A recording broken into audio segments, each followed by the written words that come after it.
નમસ્કાર, આપ જોઈ રહ્યા છો સ્પાર્ક ટુડે ન્યૂઝ. સુરત પાલિકા સંચાલિત સ્મીમેર હોસ્પિટલમાં હોબાળો મચ્યો. ઓનલાઈન ટોકન સિસ્ટમનું સર્વર ડાઉન હતું અને જેના કારણે દર્દીઓને હાલાકી થઈ. કેસ પેપર નહીં મળ્યા, દર્દીઓમાં ભારે રોષ જોવા મળ્યો. મોટી સંખ્યામાં દર્દીઓએ હોબાળો મચાવ્યો. ટેકનિકલ ખામીના કારણે સર્વર ડાઉન હોવાનો તંત્રએ બચાવ કર્યો છે. મારું નામ ભાવેશભાઈ રબારી, પૂર્વ કોર્પોરેટર, સુરત મહાનગરપાલિકા.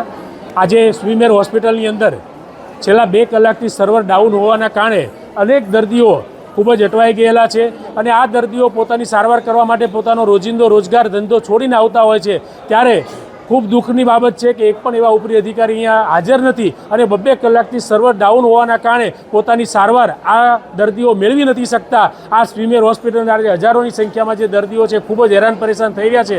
ત્યારે સુરત મહાનગરપાલિકાના જે પણ જવાબદાર અધિકારીઓ છે અહીંયા આવી અને આ હોસ્પિટલમાં ચાલતી લાલિયાવાડી કે જે પણ સર્વર છે આ ડાઉન છે, જેના કારણે દર્દીઓ પરેશાન છે, એની પ્રોબ્લેમ સોલ્વ કરવી જોઈએ. પરંતુ દર્દીઓ અત્યારે હેરાન પરેશાન થઈ રહ્યા છે. ખૂબ દુઃખની બાબત છે.